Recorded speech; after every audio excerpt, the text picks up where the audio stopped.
this is perhaps the most superfluous thing I've done. But I'm introducing Dr. Mufti this morning for our grant. Dr. Mufti, Chief Resident in charge of scheduling. Florida. Welcome, Dr. Mufti, for cluster headache diagnosis. All right. So like Dr. Soul said, I'm pursuing a headache fellowship. And contrary to popular belief, there's a lot more than migraines and headaches. So I chose this topic, cluster headaches, diagnosis and management today. It's always been an interest for me even before I chose headache. I don't know if any of you are familiar with this, but it has a lot of unique challenges in diagnosing this, getting proper treatment, and it's one of the most painful disorders in all of neurology, if not all of medicine. So it's also known as the suicide headache. So I chose this illustration because it's the perfect one to kind of describe exactly how painful this can be. People say they feel like they literally have a demon pulling at their eye. So that's where we'll start. So yeah, I have no conflicts of interest. I wish I did. Okay.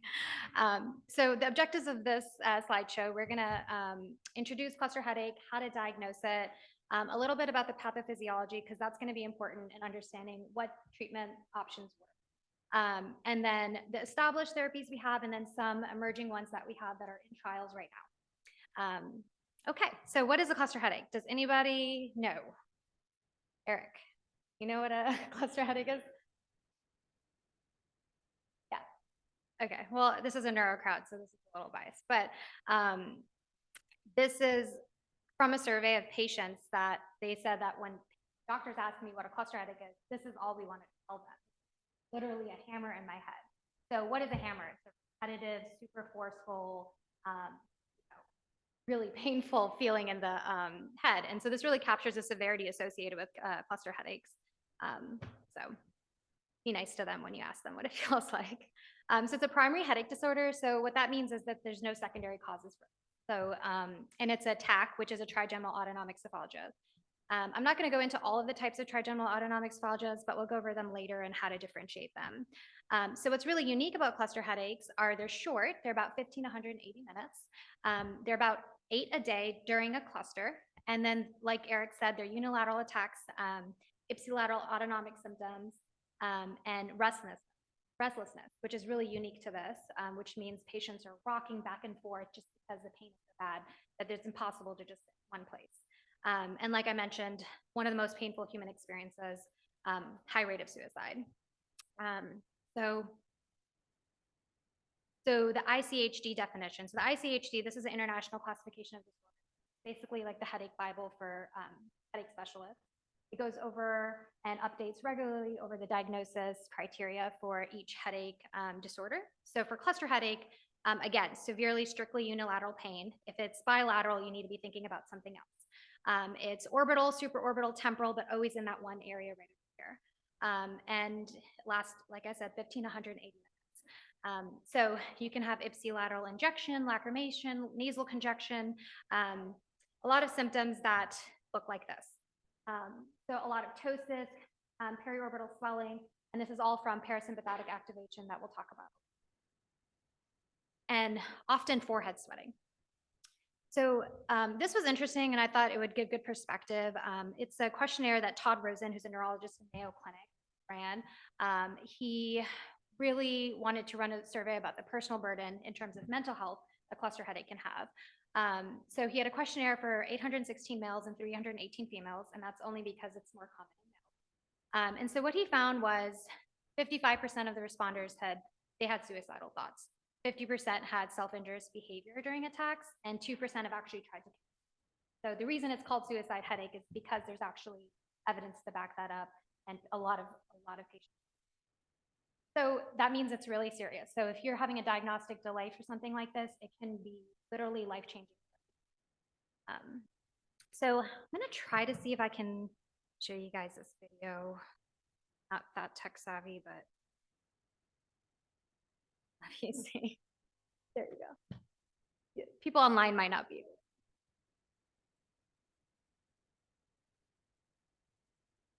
So as you notice, they're constantly pushing into their eye because so painful. So that's where the self-injurious behavior comes from. You can see he has ptosis and redness. So we'll talk about this. Okay. So a lot of patients, families actually have to watch their family members and prevent them from doing self-injurious behavior. They will often try to knock their eye into a table, they're pushing on their own hand, so it can get really violent. So it's always good to have a good support system to help you from that. Okay. So the diagnostic delay. So if you get immediately diagnosed with this, the outcomes could be better, but unfortunately that's not the case. There's a 5+ year diagnostic delay. So only 20% of patients have correctly gotten the diagnosis at the time of presentation. So there's a lot of reasons for this. One can be lack of awareness. It's also rare. There's low prevalence. So that's one thing. And it can be a complex diagnosis, and you have to rule out others because, like I said, it's a primary disorder. So how do we diagnose this officially? This is the criteria. I know we talked about the definition, but diagnosis can get a little bit tricky because there's other things that look like this. So the 5 attacks. So this is kind of an arbitrary number. Everyone's always like, why is it 5? Or why do they say 8?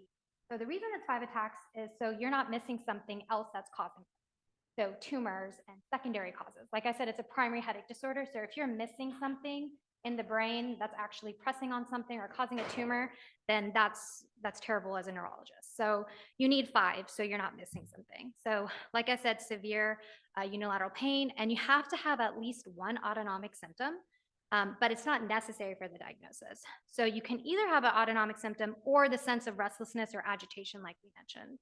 And you have to have 1 every day, other day, or 8 per day. So this is kind of the other trigeminal autonomic cephalgias. So the main thing that differentiates cluster headache from SUNA, SUNCT, paroxysmal hemicrania is the rhythmicity of this condition that we'll talk about and the duration and how long it is. So as you can see, cluster headache is minutes to hours, so the 15 to 180 minutes, and it's about 1 to 8. The other ones are very frequent, so that's one thing that can help you differentiate from them. So we talked about secondary causes. So these are some of them. On the left here, you see an invasive neoplasm. Below that, you see a pituitary adenoma, specifically a prolactinoma. So they can cause similar pictures like this, like a diagnostic symptom. So this is also another reason: meningiomas, AV malformations, dissections. So, if you're just like, oh, this is cluster, and then you're not getting an MRI to fully evaluate, then not good. So this is a frequent cause, and this is based on case reports and reviews. So there are 2 types. One is episodic and one is chronic. Episodic's more common, and it's 80%. And in this, patients actually do get a remission period. So they have it in bouts. That's why it's called cluster. So they'll have about 3 months in between where they can breathe a little bit. Some physicians call them submarine patients because you don't hear from them for like 3 months because they're good. And then as soon as the cluster hits, they're in a lot of pain, and they're constantly messaging. So chronic, they occur regularly. So they don't get that lucky remission. And this 3-month cutoff is actually recently being updated in ICHD. Before it was just 1 month. So sometimes patients can transition from one subtype, but usually they're sticking to whatever they presented with. If I had to pick cluster headache, I'd obviously want to be episodic type because you do get the remission period. Chronic cluster headache actually are more refractory. You'll find that a lot of the treatment options we have don't work on the chronic cluster patients. That we have to specify the treatment. Okay, so this is how it'll be. You'll get a cluster. You're getting super bad pain about 1 to 8 times per day. Then you'll get another cluster. Usually it's spring and fall. Those are the bad times for these patients. And then they'll get that remission period for 3 months. So, and who gets this? It's mainly in males. We don't really know why specifically men are affected 3 times more. In the 1960s, the ratio was 6 to 1. And I do think that was just because, some people say that women weren't going to doctors as much or they weren't complaining as much, but really we don't know why. So 2010s, the ratio got a little bit different. And then currently what we understand it's about a 4 to 1 ratio. So the age of onset's also interesting. This is not a late onset disorder. This is gonna present in your 20s. So this is where the age 6 to 20 is. As you can see, there's a peak right there. The solid line is for males, and the dotted ones are for females. So that makes sense with the ratio that I just mentioned. And that's also important, right? Because you're getting these clusters, severe pain in your 20s, and that's when you're supposed to be the most productive in your life. That's when you're supposed to be ideally going to college, figuring out how to make money for your life and how to support yourself. So if you're getting something this debilitating, this has a huge social and economic burden for these patients. So the prevalence, like I mentioned, is rare. It's only 10 in 100,000, so 0.1% of the population, but enough that we see it. So the pathophysiology. So this is really the unique part of cluster headache. I don't think any other headache disorder has such a clear connection with the hypothalamus, which is also a reason I'm really interested in this. So you hear about the circadian and circannual pattern. So why do patients have clusters? Like, why is it only in the spring and fall? And it's also actually, they can predict the time. It's usually between 2 a.m. and 3 a.m. So 80% of patients are like, I know exactly when it's, and they plan their life accordingly. So like I mentioned, spring and fall. So that makes us think that there's a biological rhythm for this disease, right? So what is the biological clock of the body? It's the hypothalamus. So there's something in the hypothalamus related to the circadian rhythm of this disorder. So it makes sense to study the hypothalamus. So this is just showing again that March and April are the most burdensome for cluster headache patients. June and July is kind of when they get the most freedom, and then back in the fall again. The triggers. What's actually interesting is in the 1940s, when this was kind of first being recognized as a separate disorder, neurologists would actually give patients a little bit of alcohol, and then they would see if they got a cluster headache, because it is actually striking how much a minor amount of alcohol can trigger a cluster headache. So that is something that you have to counsel your patients. Are they drinking? And honestly, you don't really have to, because once they realize the connection, they're not doing it. That is enough for them to be abstinent. So this is a really striking feature.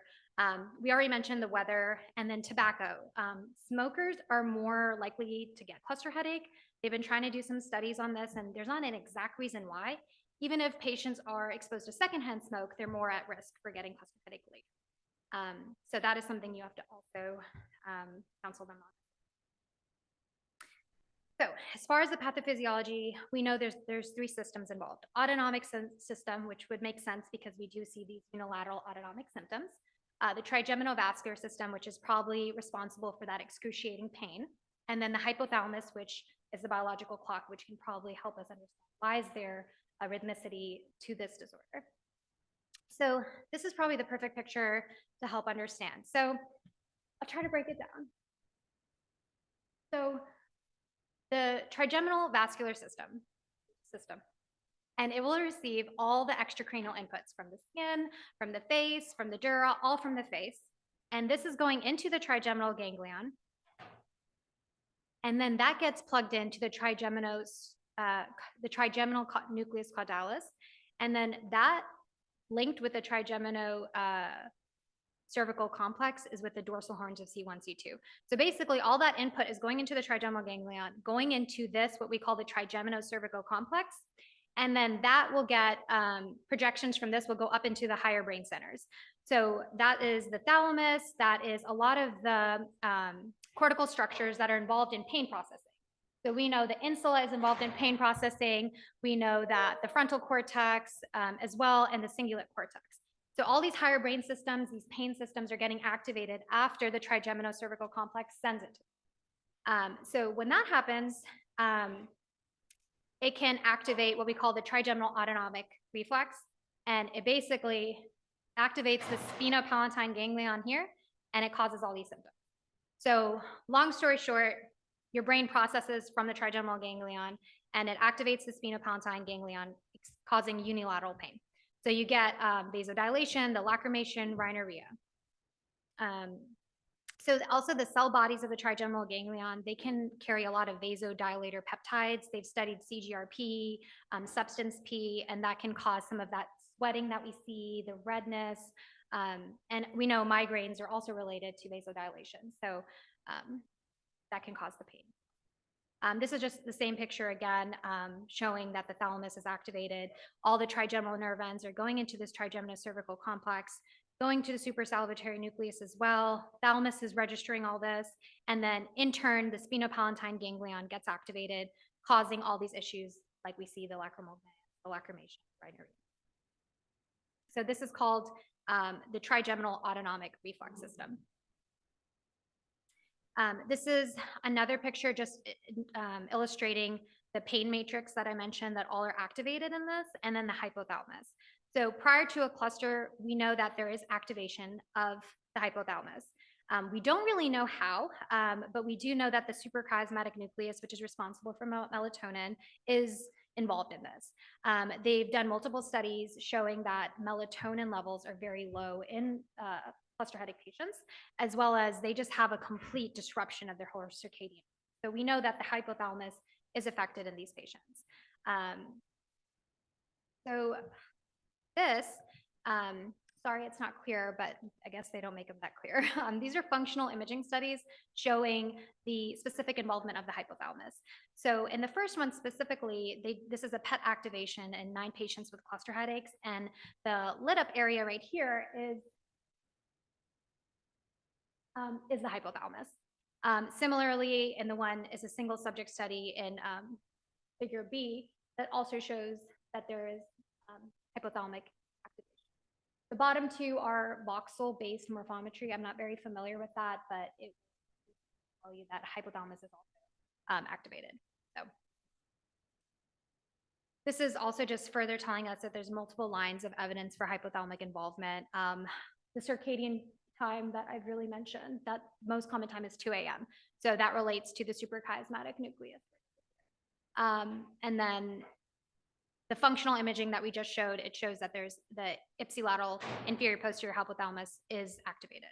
So just lots of evidence that we have for hypothalamic involvement involving the structural imaging, functional imaging, and what we know. Also, a lot of the treatments that we'll talk about actually work on the hypothalamus. So melatonin is a treatment, verapamil is a treatment, and these actually work on the hypothalamus. We already talked about the functional imaging. This is kind of just reiterating what I just said, but we know that the posterior hypothalamus is active at the beginning. They've done a couple of studies with cluster headache patients that said that some of them don't have autonomic features. So that tells us that maybe the autonomic system isn't actually crucial to initiate an attack. It can be involved, but we know that the hypothalamus has more evidence. So that really is at the core of this disease. So management. So we'll talk about a couple different treatments. So we divide them into acute, transitional, and preventative. So acute treatment is obviously aimed to abort the attack that you get. And so we'll talk about some sumatriptan, oxygen as well. And then preventative treatment on the right, this is something obviously that we're going to take at regular intervals to aim to lower the attack frequency. And then transitional treatment, which is a little bit unique as well in cluster headaches, because most headache disorders don't have a transitional treatment option. It's aimed to use as short-lasting preventative if the bouts are frequent or if they've started you on preventative and hasn't just kicked in right. So it's just trying to give you a little bit of a boost in between. So it's like a bridging effect. So acute therapies, I'll talk about a couple of these, more of the ones that are either FDA approved or have more lines of evidence. So there's oxygen, this is the famous one, subcutaneous sumatriptan, zolmitriptan, octreotide, RVNS, and lidocaine. Oxygen is probably the mainstay that we'll talk about here. So you need 100% of oxygen at either 6 liters or 12 liters. You do need a prescription for this, and it's super effective, right? And it has low side effects. There's contraindications. Obviously, smokers cannot use this, and smoking is very high in cluster headaches, so that is something you have to counsel patients on because that could cause an open fire. We're not exactly sure how oxygen works. They've done a lot of studies on this, but the thought is that it's supposed to inactivate some autonomic systems that are play in the pain part. We know the autonomic system can cause a severe pain, so it kind of alleviates that portion of it. And then, of course, it works, which is great, but Medicare refuses to allow oxygen to be used. So that's kind of where the science part and the politics kind of come in hand. It's really unfortunate, but the FDA is not going to approve a drug when a lot of people don't need it, and they need very nice lines of evidence, and trials require money. And if a disorder is rare, you're not going to get the money. So actually, Cluster Busters, it's a group of cluster headache patients that meet every year in Washington and try to rally for this because it should be FDA approved, right? It works. It's supposed to be a suicide headache. Like, it's kind of ridiculous that it isn't at this point. So I know I saw some physicians talking about how frustrating it is when they can't get oxygen approved for their patients. They'll just write on the insurance paper, this is a suicide headache. And sometimes that works, but obviously every state and insurance is different. So they did a randomized double-blind placebo-controlled crossover study with 109 participants, and it showed that 78% of patients that inhaled 100% oxygen were pain-free. And that's a huge number, right? So if you can even help 78% of patients, this should be available for everybody with clusters. And it has to be used for 15 minutes. So next, we'll talk about subcutaneous sumatriptan. Now, this is the only triptan that's actually FDA approved. And it works great, but it's expensive. Oxygen is way cheaper. This will run about $104 for just one. It looks like this. So $104 for, on average. If you're getting a cluster, you're not getting one attack, right? You're getting about 8 in that cluster period. So you're racking up thousands of dollars if you actually want to. So some patients will actually just take a vial and draw 3 milligrams and try to separate it out. But it's kind of sad that patients have to kind of do that. So oxygen would be preferred. But yeah, so this is the only thing FDA approved. It's a 1B, a 1D serotonin agonist. So it's the most effective in a lot of our studies that we've shown. So obviously we need a rapid form. We can't give them an oral form because the pain spikes. So you don't need something that's going to work in 2 hours. In migraine studies, you have to show that an abortive works in 2 hours. In cluster headache studies, you have to show that an abortive works within 15 minutes. If it doesn't work within 15 minutes, it's not helping that patient. So, because it's 15 to 180 minutes. So that's a very clear distinction from migraine, where migraine diagnosis is over 4 hours. So there's a difference there, and it's important to recognize that. So the rapid forms, like I mentioned, are preferred. So the first one would be subcutaneous. There's also nasal zolmitriptan, nasal sumatriptan, and then oral zolmitriptan. So they did other randomized double-blind placebo-controlled crossover studies to assess the tolerability and efficacy of sumatriptan, and it showed really great things. So subcutaneous had complete pain freedom in 20 minutes in 75% of participants. So oxygen is 78, but that's still a great number. The nasal spray, 47%, in episodic participants, oral zolmitriptan in 47% had a pain reduction, and nasal zolmitriptan 5 and 10 milligrams within 30 minutes was a little bit lower, but still good, 40 at 62. They're still good numbers, and it's still showing us that this works. That's great. And then if you notice, I'm talking about episodic patients. So this isn't really working as well in our chronic, fortunately. This is just a full compilation of some studies that have just showed what I just showed, that oxygen works. So 78% of patients in all of these randomized double-blind studies had an improvement. In the sumatriptan over here, like I said, 74%. So these are great numbers, and this is evidence-based. So we should be trying to think about these 3 options for our patients. And then preventative therapies. So our existing treatment recommendations, they're kind of based on really small and low-level evidence studies. That just happens when you get a rare disorder. So we don't have the best studies to support some of this, but so we'll review kind of some of the major literature on some of these. Verapamil is a huge one, lithium, melatonin, Emgality, which is galcanezumab. That's a recent approval, which is really exciting. Vagal nerve stimulation, and then Topamax. So why verapamil? So they randomized 30 people with episodic cluster headache to 14 days with verapamil or placebo. And then in the second week, they found 80% of verapamil had a 50% or higher reduction in attack frequency, which is good. But 27% became attack-free, but the 80%, that's great, as long as we can try to reduce some attacks. So this is why verapamil is actually used first-line preventative. So it's based on these 2, there's been 2 randomized control studies on verapamil, and there's been 3 open-label studies. So this is the evidence that neurologists use for that.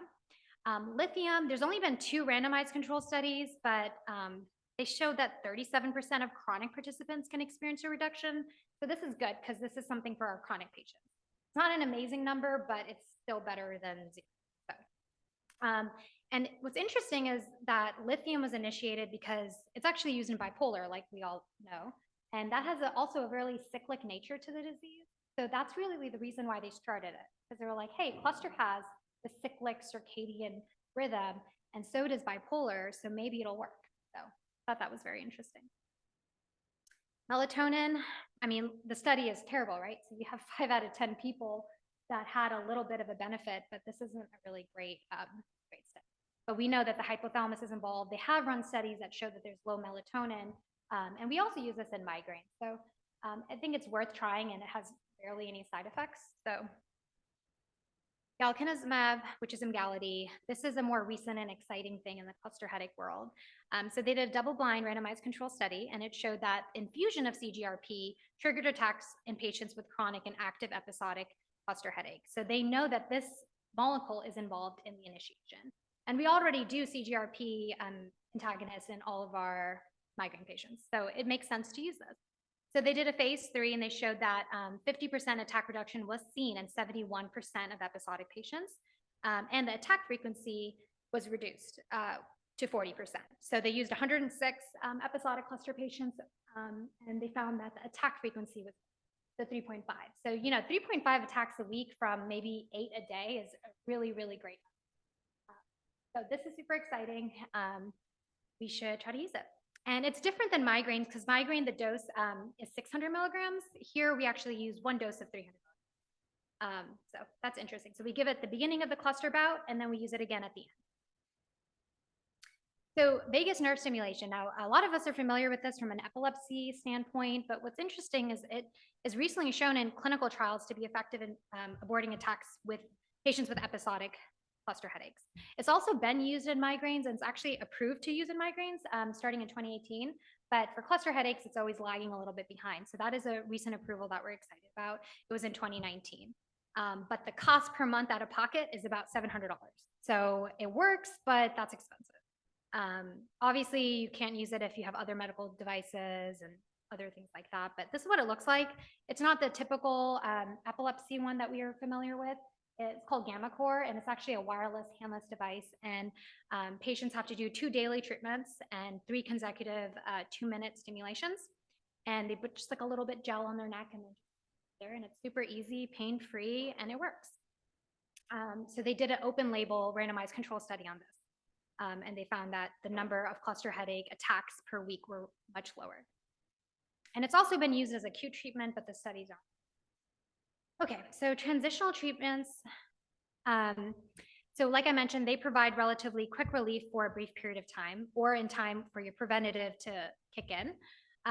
They also can terminate periods of episodic cluster headache or induce a period of remission in chronic. So there's a couple types. Oral prednisone has been really well studied. Subcutaneous occipital steroid injections, DHE, and greater occipital nerve block. So DHE is actually not recommended by current guidelines, but there's been a lot of retrospective analysis that's saying that it can work. So we're not exactly convinced about that. But as far as occipital and suboccipital nerve blocks, they've done a meta-analysis for this, and they have shown a relative risk ratio of 4.86 for freedom from pain at 1 month. And then 50% freedom from pain at 1 month in 5 randomized studies. So those are good numbers. And it's pretty, risk-free overall and quick procedure that you can do. And then steroids, there's been a lot of studies on this, a lot of randomized control studies. And if you give a 17-day course of prednisone, it can improve headache frequency a lot. So you start 100 milligrams daily for 5 days, then you titrate it down kind of in our typical fashion. So deep brain stimulation, I know this is like the cool and exciting part, but we don't have that many studies. Not approved yet. The AHS, which is the American Headache Society, they have not approved a lot of these. They said the evidence just doesn't suggest it reduces attack frequency, but a lot of these are being investigated. So hypothalamic deep brain stimulation, which I do think they're running some trials on it now. I think that would be really how that would help.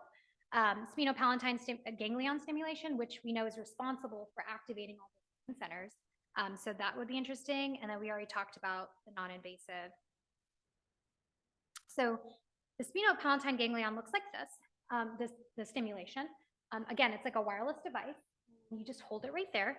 And basically, it aborts attacks in patients with chronic cluster headaches. So again, this is something for our chronic patients. That's really they've done long-term open label studies, and 33% actually had a preventive, 78% treated with this.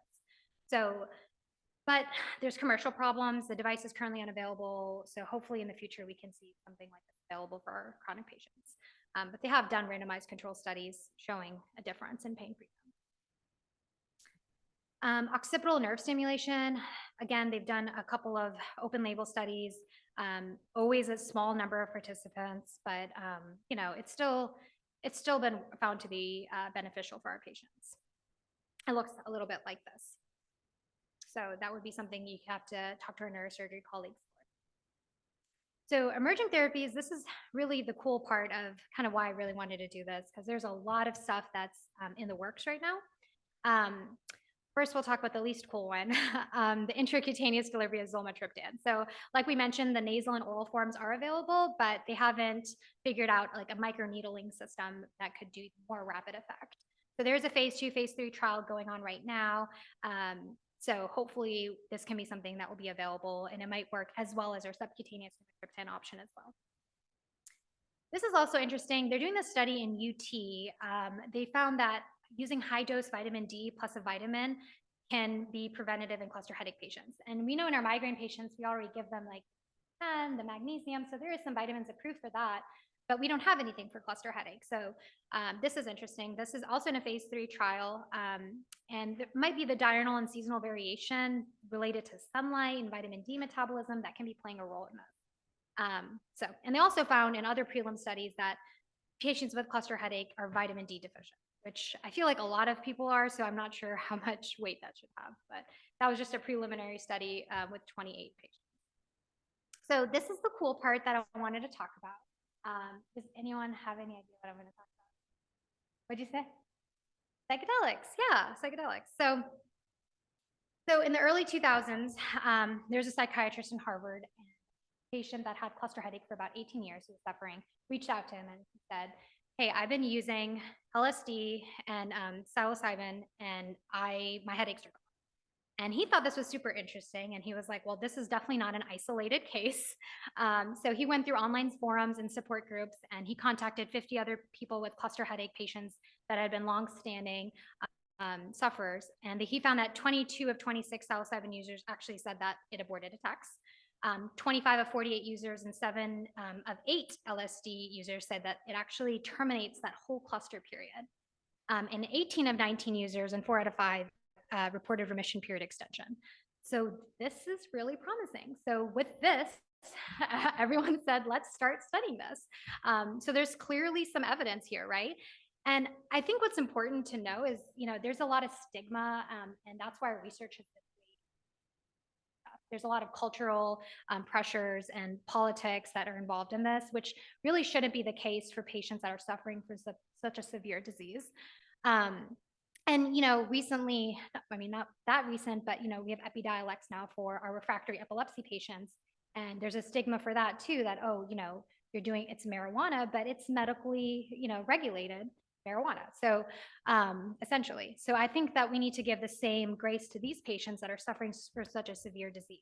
And these are sub-hallucinogenic doses, right? They're not getting doses that are making them have those hallucinogenic effects that some people might be using these for.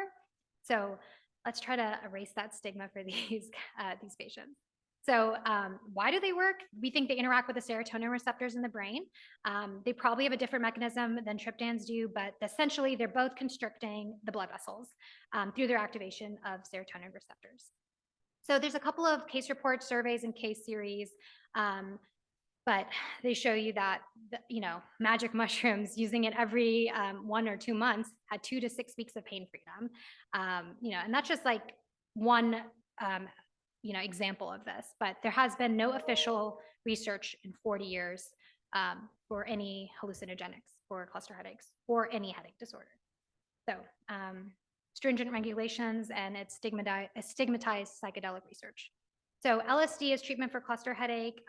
This has been specifically reported to abort attacks, to decrease frequency and intensity. They have a phase 2 trial going on right now, and they're basically doing 100 micrograms of LSD in 3 weeks. And it's already been reported to abort multiple attacks immediately. So this is really promising for us. And then psilocybin, the magic mushrooms, they're doing randomized double-blind placebo-controlled studies. They're giving them a pulse of 10 milligrams 3 times a day, 5 days apart. And they've already seen that 30% of patients in the first 3 weeks of treatments have reduced weekly cluster attacks. And this is showing the placebo and over 3 weeks of the effect. So the attack reduction is great. So this is really promising, and I think that there should be more research for this, and hopefully we can find something for our cluster headache patients going forward. So a couple of conclusions. So I really want you guys to take away just a couple things, that this is a primary headache disorder. It's unilateral intense. It has a circadian and circannual pattern, and do not miss that diagnosis. If you do need to get some imaging, get the imaging so you're not missing something secondary that could also be life-threatening to the patient. It has that trigeminal autonomic reflex and the trigeminal vascular pathway and hypothalamus that really gives evidence for why does cluster headache have the phenotype that it does, and why is it so painful. And then there's a lot of development of various treatments going on, deep brain stimulation, stimulation of the posterior hypothalamus to CGRP. So I think this is something that's going to be probably a very different lecture if I do it again in 5 years, and hopefully we'll have some more approved to talk about. Thank you. Does anybody have any questions?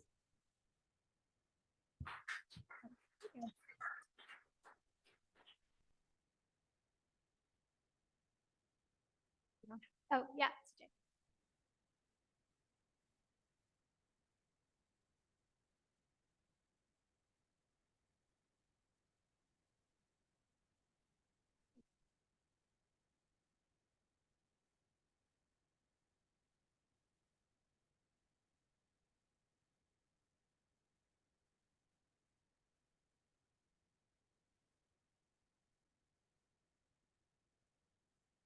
Yeah, that's a good question. And that's something I haven't had a ton of exposure for. I have seen some patients that already have a diagnosis, and they have had extensive imaging done, just because a lot of trigeminal nerve like compressions, like especially in trigeminal neurology, as you'll see specifically, the trigeminal nerve is compressed either. So you need more specialized studies for that. A regular MRI of the brain isn't really going to probably tell you that. So in some instances, I think it is required, but overall, when you're seeing someone with this unilateral pain, you can probably just get the MRI brain and go from there. I think it would have to be a case. SUNA, sunk patients, paroxysmal hemicrania, I don't often see that's imaging done, but I haven't specifically looked at that. Maybe Dr. Soul knows more about that, but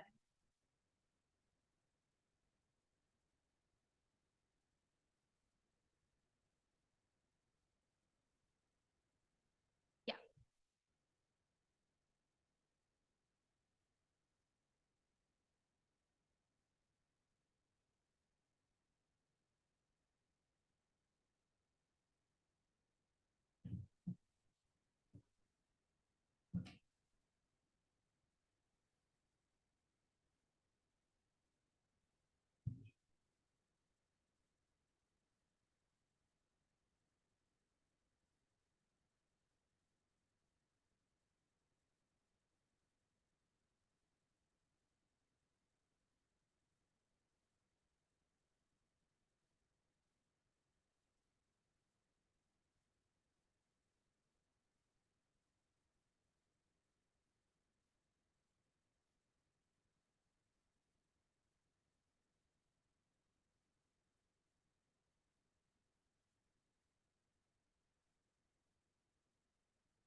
It is. It is used.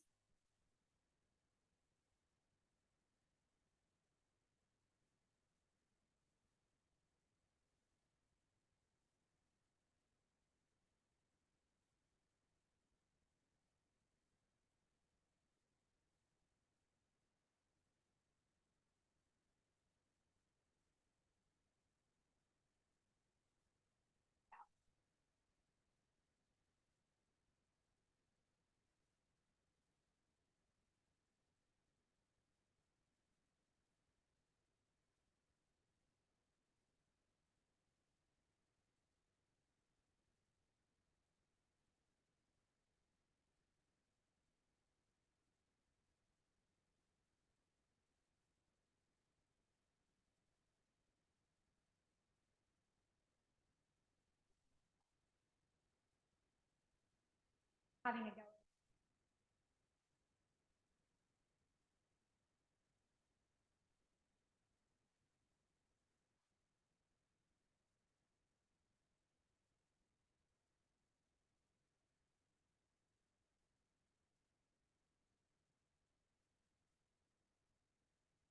Having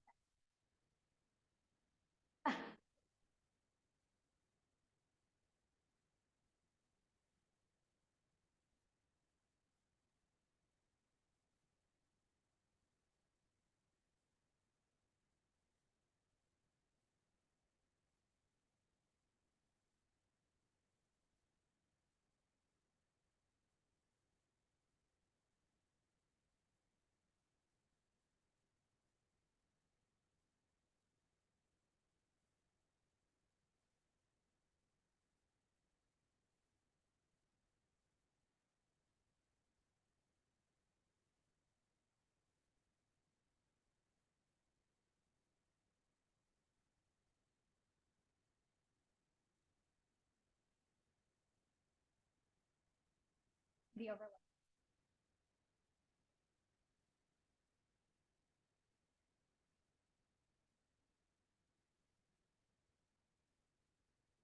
At least one magic mushroom. I'm just kidding.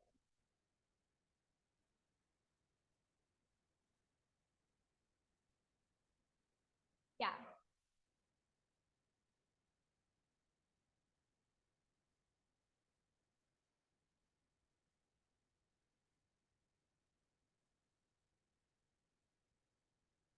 Yeah. Yeah.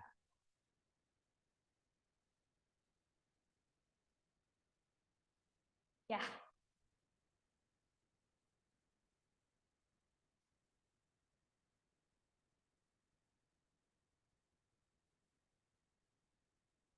Yeah.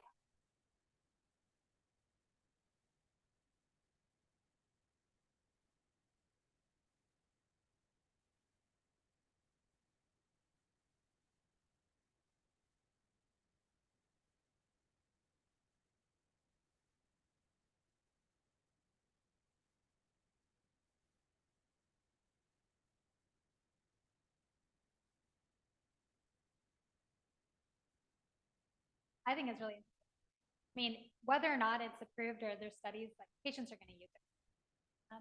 So, so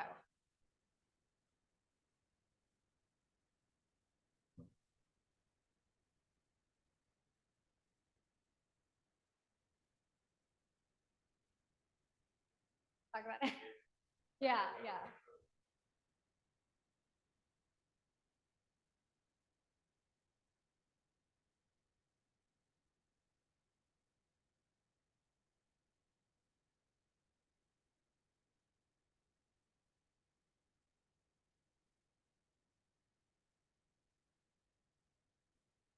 Yeah.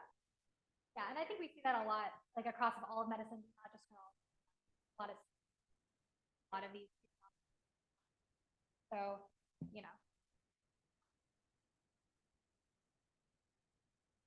All right. Oh, Eric. Oh, okay. Thank you. Thanks. Thank you.